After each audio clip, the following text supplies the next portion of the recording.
Solid ang pinakita ng bagong import ng SMB sa kanyang debut game sa PBA. Lakas talaga ni Junmar Fajardo sa ilalim, binubuli lang ang kanyang defender. Ganda ng laban, galing talaga nitong import ng Meralco Bolts. San Miguel Beermen kontra sa Meralco Bolts. A must-win game nga ito para sa both teams sa patuloy na paligsahan para makasecure ng spot sa playoffs. May bagong import nga ulit itong Beermen. Ito nga ay si Malik Pope. Ika-4 na nga nila itong import this conference. Kaya abangan nga natin kung ito na ba ang magiging import ng SMB all throughout the conference. Mainit nga kaagad ang outside shooting ni Chris Newsome sa pagsisimula ng first quarter, kung saan nagkaroon nga ito ng 2 early 3-pointers. Unang field goal naman ng San Miguel ay nakuha ni Junmar Fajardo sa kanyang basket sa ilalim, pero maagang nakontrol ng Meralco ang laro. Nagkaroon nga ng 8-point lead ang Bolts sa 8-minute mark sa naging layup ni Chris Newsome. Unang puntos naman ng bagong import ng SMB na si Malik Pope ay nakuha niya sa 5-minute mark sa kanyang naging mid-range jumper. Paunti-unti nga pagbawas ng Beermen sa lamang ng Meralco, pero foul trouble nga kaagad this quarter si Abay na nagkaroon ng 3 foul. Kaya naman nilabas nga kaagad siya ni Coach Leo sa 3-minute mark. Sa late minutes ay biglang arangkada nga ang opensa ng Meralco. Step up na nga dyan ang kanilang second unit,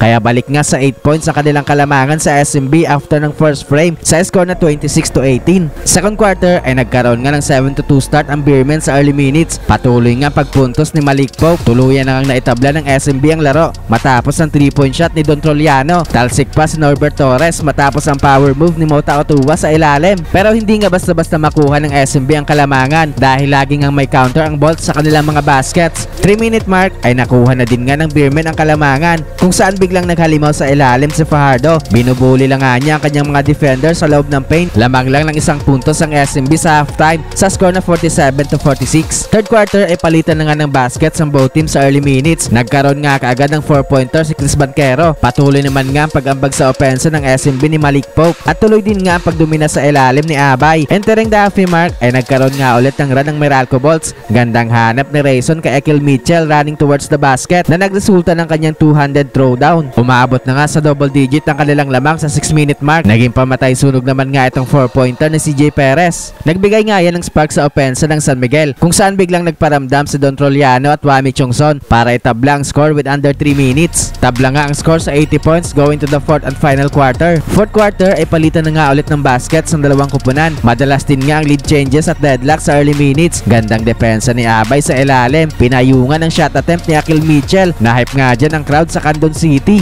Halfway mark ay wala pa ring pinagbago. Dikdikan pa rin nga ang labanan ng both teams. Pero sa 3-minute mark ay nagkaroon nga ulit ng run ng Meralco Bolts. Hype na nga itong si Ekil Mitchell matapos ang kanyang and one play para magbigay ng 7-point lead sa kanyang kupunan. Hindi na nga nagkaroon pa ng run ng SMB sa crucial minutes, kaya sa huli nga ay panalo ang Meralco Bolts. Sigurado na nga ang kanilang spot sa quarterfinals.